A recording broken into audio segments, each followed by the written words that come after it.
Welcome to the Two Old Kids and Two Young Adults podcast. We've combined life experience with young adult drive and ambition. Are you just starting to college plan? Did you finish your education and wonder, now what? Join us in this lively discussion about the topics you need to know to create the next stage of your life's dreams, careers, finances, education, and more. All right, this is it. Another episode of Two Young Kids, Two Young Adults, Two Old Kids, Two Young Adults. Damn it, I always get this wrong.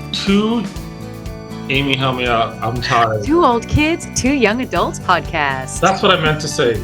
Two Old Kids, Two Young Adults. And this week we got one of our young adults back. Capri's in the house. Yay! Yeah, I'm so excited to be back. I've been missing my podcast time. Yeah, so for those of you who don't know, Capri just moved into her dorm at Purdue University. So we're going to have an interview with her in a couple weeks, talk about the real world of moving into and getting adjusted to college life. Segue, watch it. Which brings me to our guest this evening. We have Chris Carr, Dr. Chris Carr. So that's two PhDs. And within a month, we're stockpiling PhDs. We're taking them out one at a time. And Chris has an interesting story, which he's going to share with us. But at the same time, he's got some information to share about that transition from high school to college. He's worked with young people, getting them ready for interviewing, writing in college, writing in high school, preparing for college. And he's got a lot of insight he wants to share, particularly for parents and students who are trying to get adjusted and get their kid adjusted to their first year in college and all the challenges, roadblocks that they may have. Chris, it is good to have you. Say hello to the folks out there. Hey, everyone. Thanks for having me. It's really great to be here. Hey, man, it's good to have you. I'm going to step out of the way, and I'm going to let the ladies attack you with questions. But, Chris, just a brief introduction to talk about what you've done and why you do it, and then I'll let Capri take the first round, see if we can knock you out in 20 minutes. Sure. Yeah, thanks again for having me. So briefly, I've been working in higher education for the last 15 years, and I started off teaching at a community college in New York City, where I'm from. And so I've taught a lot of writing courses like English 101, kind of all the academic essay writing. And then I, went back for my PhD in Slavic Studies, actually, which has nothing to do with with writing, but there was a lot of writing involved. But all along with that, I maintained my interest in teaching writing. I worked at the Writing Center at Brown. I worked at Providence College. So I kept that going because I really love working with students on that. I think it's such an important developmental tool, and it's something that I think that needs to be maybe get some more attention given to it. But I always loved teaching writing classes. And then after I finished my PhD, I got a job in academic advising, supporting students, mostly juniors and seniors in college who are applying for fellowships like the Rhodes Scholarship or the Fulbright Scholarship. We had the Fulbright was our biggest program. We had, I think, the most awards in I think every year for 5 years in a row. We had a really strong program, and that really got me. What I loved about that was working with students on developing their vision, their broader vision. So there was a lot of writing support, but it was also in the context of where are they going in their lives?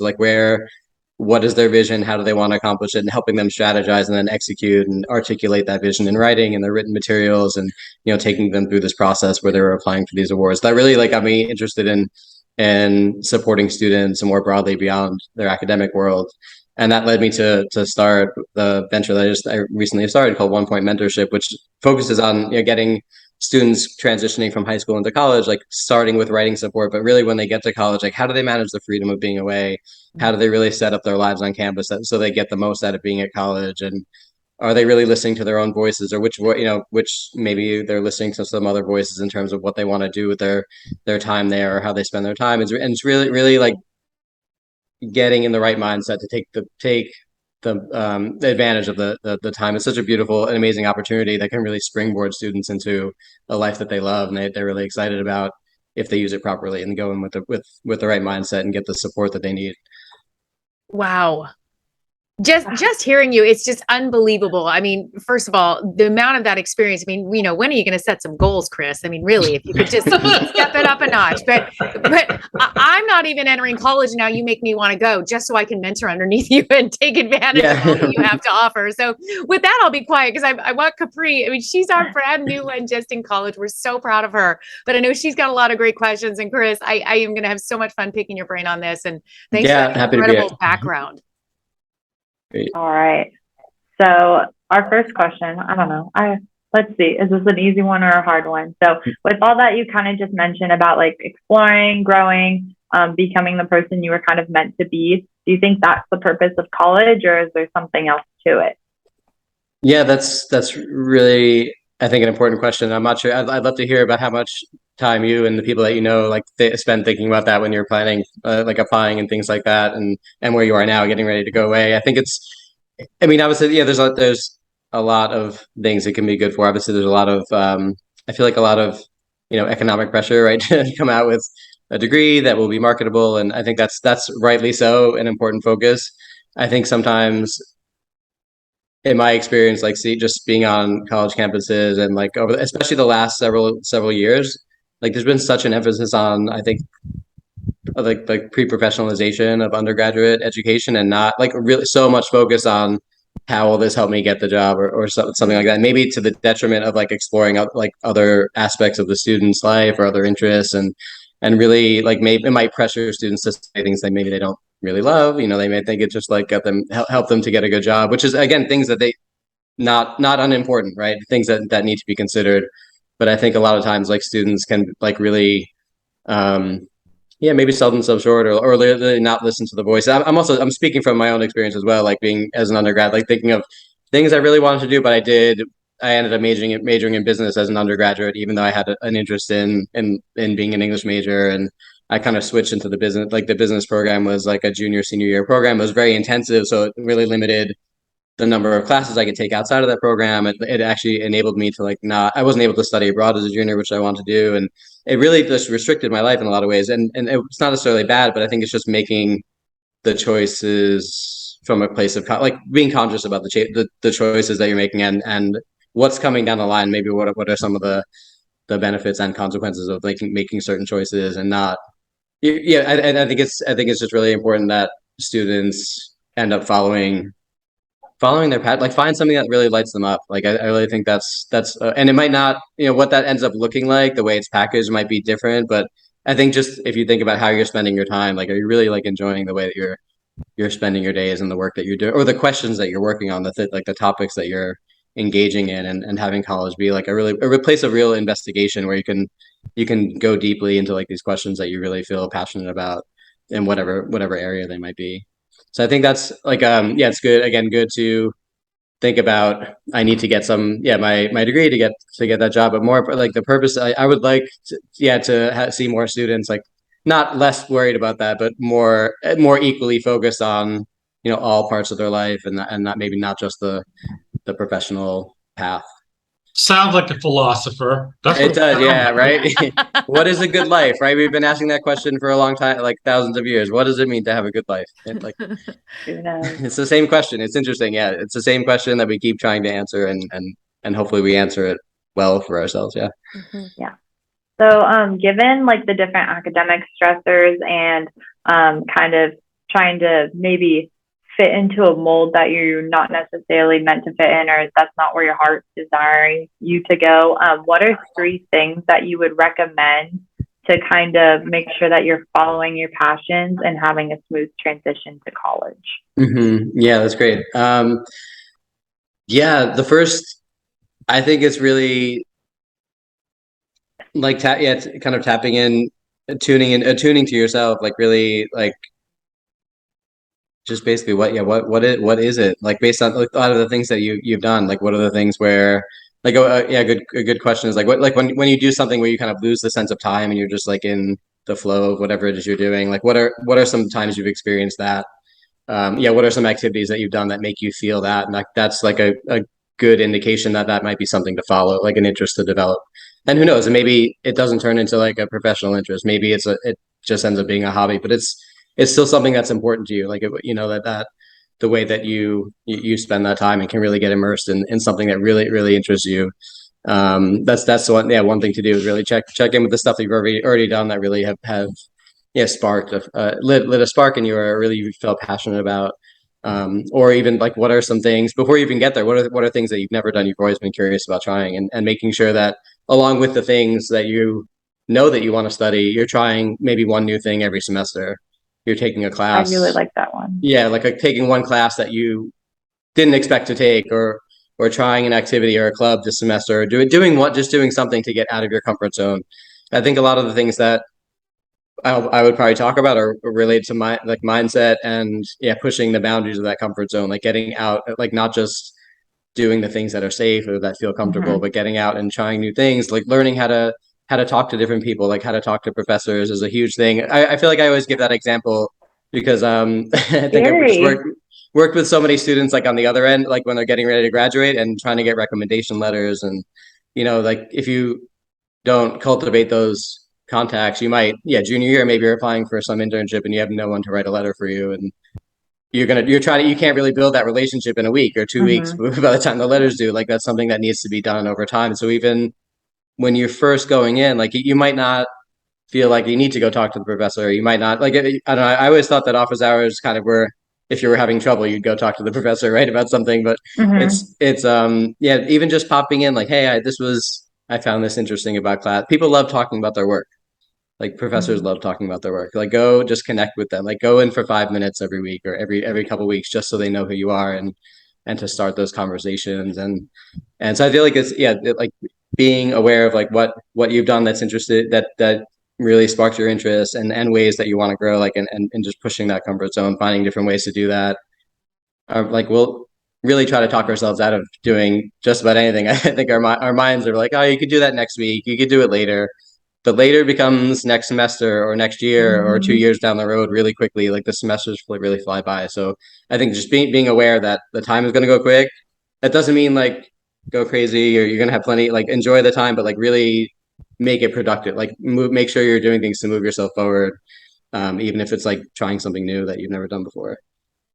That was really good. I kind of needed that advice like maybe 2 Really? weeks ago. Yeah. See, here we are. I've been in so many situations already where it's like, oh, I could go to this office hours, or like I could kind of go do something with a new friend. And like, honestly, it's really intimidating walking up to the professor after a lecture with 450 people and you're like, hi, I'm Capri. I'm majoring in this, blah, blah, blah. So nice to meet you. And they're just like, okay, yeah, next, like move on. And you kind of just feel like a nobody for a second. But I guess that's the point, to kind of keep going back and going back and going back until eventually they're like, oh, your face stands out to me in this 450 person lecture. And then that's kind of when you have that connection established. Yeah, absolutely. And you never know, like I think not maybe getting turned away, like if that does happen to you, like let's say you go up to a professor and it's after class and there's people waiting to talk to them or whatever, and they kind of, you feel like they're like, oh, nice to meet you, and they turned away to whatever, back to whatever they're doing, not being too like discouraged, not let that let that prevent you from doing that again, or trying the next week, or maybe somebody like really trying to understand what the other person is thinking is hard. It's kind of a difficult game that you don't really want to start to play because there's a million things that could be going on with that person. So just like making it a part of what you do. Like I connect with my professor, so I'm going to do this on a regular basis, and find things in class, or find things about, maybe you could look up some of the work that they do, or find I think connecting to something around the course material is a really good thing to have a question like that. Even if it's just something out of curiosity, not, hey, this is something I don't understand, just talking to them about something that's interesting to you. But I would keep doing it. I think it's good. It's great that you did that. Thank you. It was very, it was nerve-wracking. It could be intimidating. Yeah, right. It's not easy. Yeah. All right. So, you can go. Sorry. No, Capri, you're on a roll. Keep going. Okay. Thank you. So another one of the things that one point, or that you and your business do, is like help coach students through like academic insuccesses and struggling per se. So what is some advice that you usually give to students that are maybe not doing as well as they thought they would be, or in classes, or the way that their high school is taught is very different from their college lectures? What some advice that you would give there? Yeah, it can be really different. I think unexpectedly so. Like sometimes, like especially if everything went well in high school, or like you always did well on all your assignments, and then you get to the next level, and it's might not be the same thing, and it could be kind of jarring. I think it's something. I think just staying kind of number one, just staying on top of things, not letting. I think with my specialty is writing, so I always think of writing essay, like writing type of examples, like when maybe midterms come around, you have like 4 things due at the same time. So it's like Mm-hmm. you're not waiting until the day before, like especially with something like writing that it's a process, right? So really knowing what it takes, but also giving yourself enough time. I think looking at the at the week that you have is almost like a work week. Like I think that's a difficulty. Like students have so many hours of classroom time in high school, Mm-hmm. and then they go to college and might have 12 or 15 hours per week, and you like might think I have all this free time now, and um, or even if it's just easy to let a couple hours slip by. Oh, I don't have class for a couple hours. I can hang out, and that's good to do. I'm not those are all good things to do, but really looking at it as like here's my work week. I work from like 9 to 5, like what it doesn't have to be 9 to 5, but Yeah. like I have my hours that I put in every day, and then you're taking advantage of time during the day, so then you free up time like to do things, to go to clubs on the weekend, or like over the weekend to hang out or do different things. I think it's like really just taking advantage of even class, like time in between classes, to get some things done. But if you're to prevent like something like academic struggling, I think it's difficult because it can happen really quickly. Like maybe like an Mm-hmm. assignment or two doesn't go well, and maybe by Thanksgiving break you could be not doing great in a couple of classes. So I think it's like at the first sign of things kind of going bad, asking for help. I think we tend to have like I think in our culture like a difficulty in asking for help, like it's a sign of weakness, which I think I would love to like just tell all students that it's not. It's like ask for help. Like everyone gets help. The best people have all these coaches and all this support, and like you're just starting out. Like why wouldn't you also need support? Like it's okay to ask for help. It's okay to not wait till you're like drowning to ask for help in something. That's definitely one thing, is like get the support. I would even think of, we talked before about what are some things you could even you could think of before you even get to campus, is or as you're getting there, is almost to set up. You want to kind of start building like a support team, like people that you can lean on in different areas, like Yeah. your RA in the dorm. You want to connect with them in case something happens in the place that you live, right?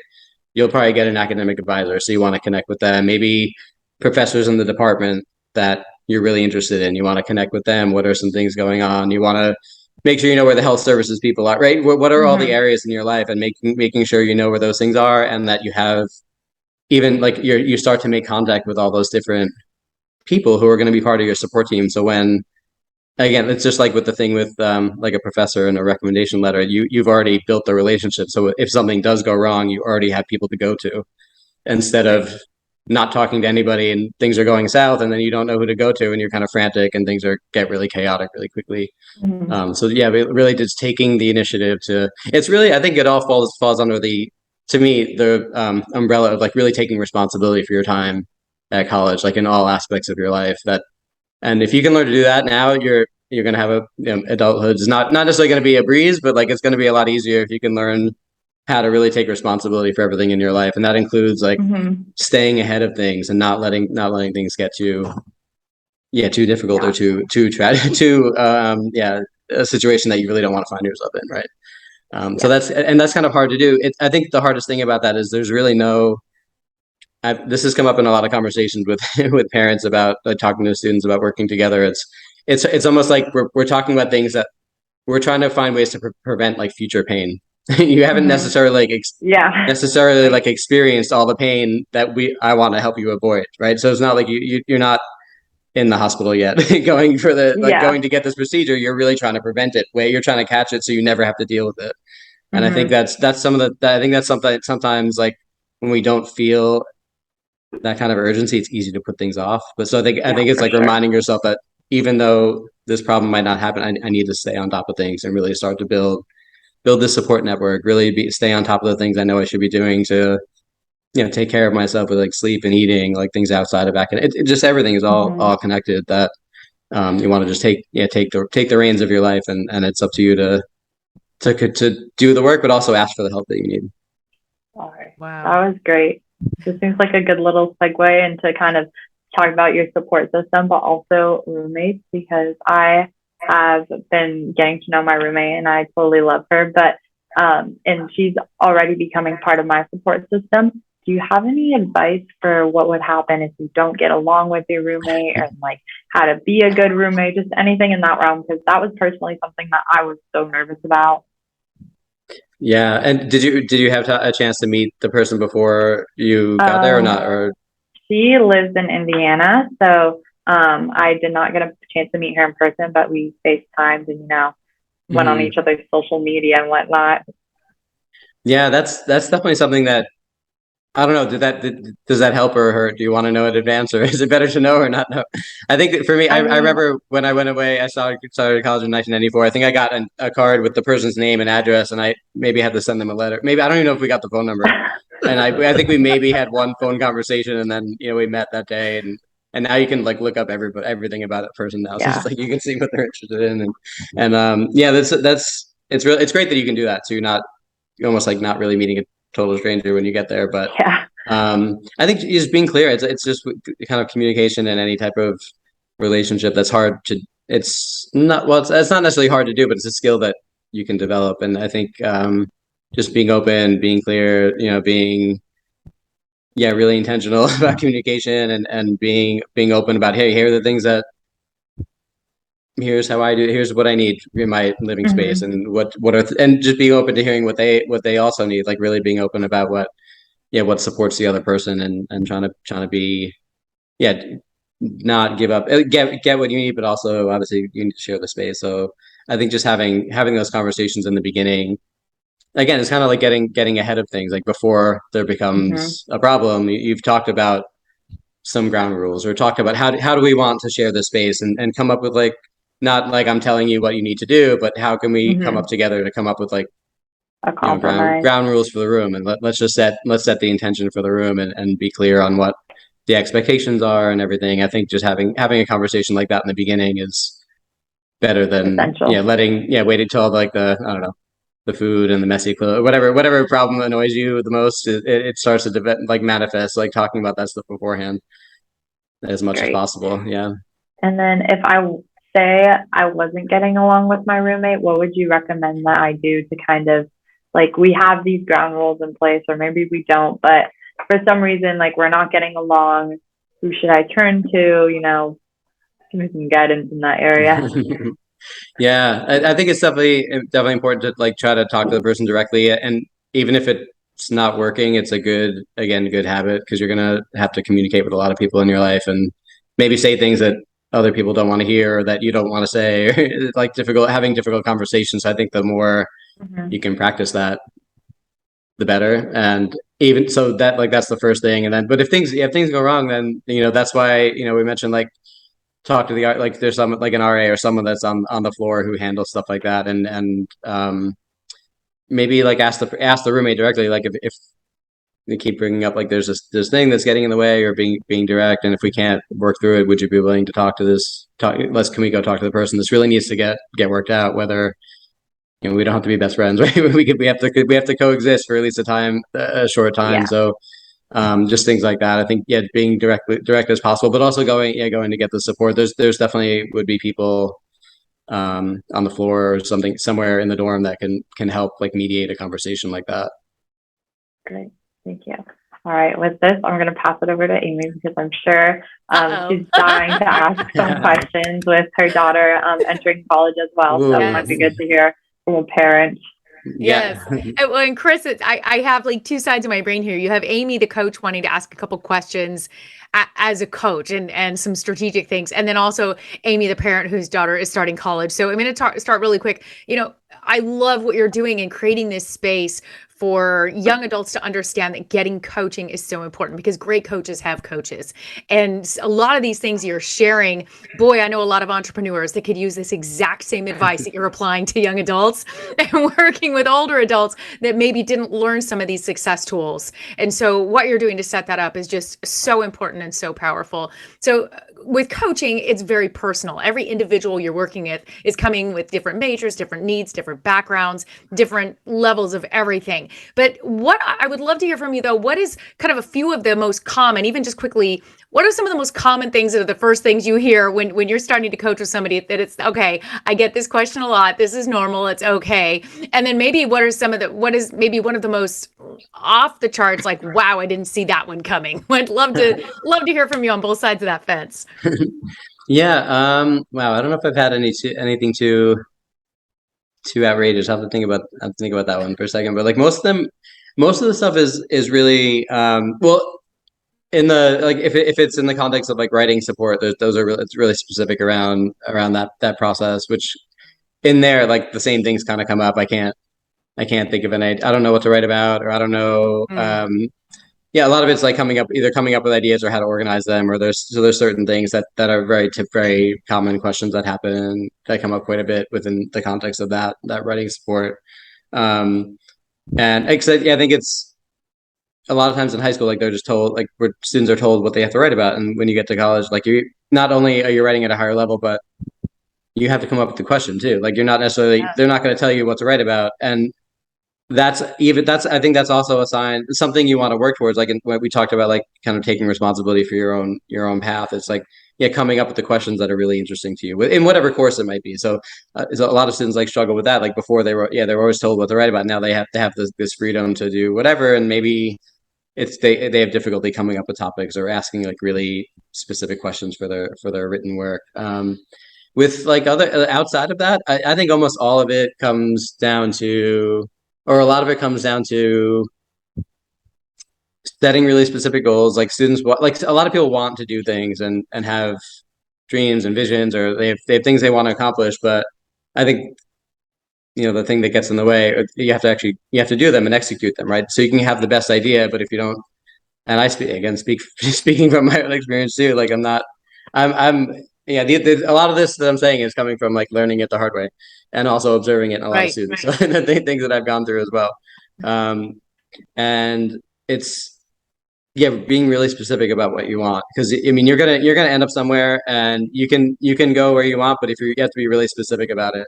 And a lot of things that come up are in those early conversations. The student might be reluctant to like either talk about what they're really interested in when we're first connecting, or maybe they're just not sure. And when you're not expected, I don't think you should be expected at 18 to have your whole life planned out, or to know what you want. And that's part of like the journey of college. But I think just getting to a starting point where like finding some interest, if there's students that are really again reluctant to open up, or really again really not sure what they want to do, like that's I think one of the more challenging starting points, because it's not what I want you to do. I'm here to help you do what you want to do and do the things that you want for your life.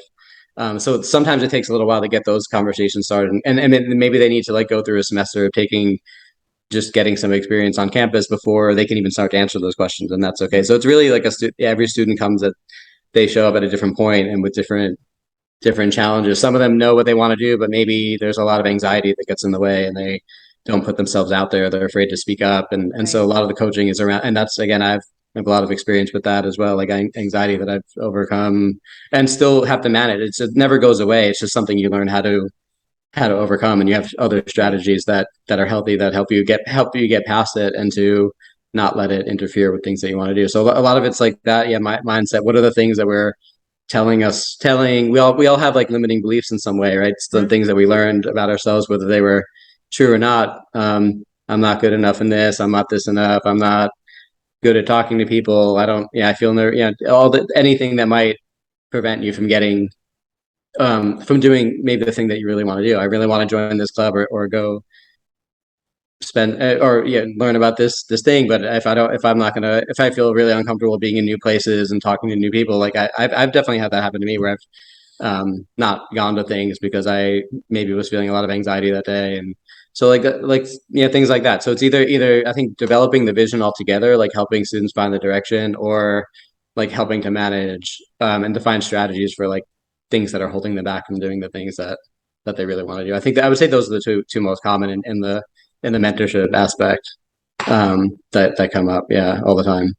And I can imagine just those that get to work with you and then the students that choose to work with you, that there's got to be a sense of, okay, I don't feel so alone. Wow, it's not just me. Because it's so easy for us in any situation to kind of feel like I'm the only one that feels this way. I'm the only one having the anxiety. I'm the only one that doesn't know what I'm doing. Everybody else is perfect and writing their papers great. And I'm sure you can testify that you see kids go, okay, not feeling alone can also be a big part of just that next success level because of that support.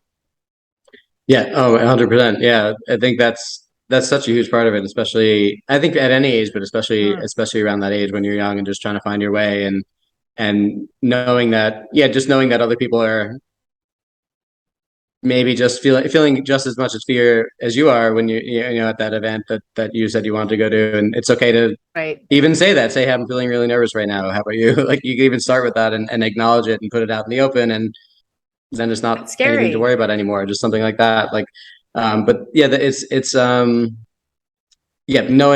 that it's not just you is a huge help. And I think one thing I would like to do eventually is to do what I'm moving towards is working one-on-one with students, but also like in groups and having them connect with each other, like that are doing the similar work, so they can share, some of the things that they're going through, and just knowing that there's other people experiencing the same thing is so huge. It really is. And again, knowing that it's okay to talk about those things, and knowing it's okay to ask for support if you're struggling with something. All those things just like alleviate a lot of the stress of the situation. Like, what do I do about it? It's okay to ask for help. It's okay. And then that just takes a lot of the stress away, I think. Well, this is so fantastic. With your permission, we would love to actually do a part 2. So are you okay if we take a quick break? And we're going to do a part 2 for this show so that nobody misses any of the great information and the incredible resource that you are for us today. So if you don't mind, will you come back and do a part 2 with us? Yeah, I would love to. Great. Make sure and subscribe to this show so you don't miss the next episode of Two Old Kids and Two Young Adults podcast. We want to hear from you as well. You can email us at 2ok2ya@gmail.com.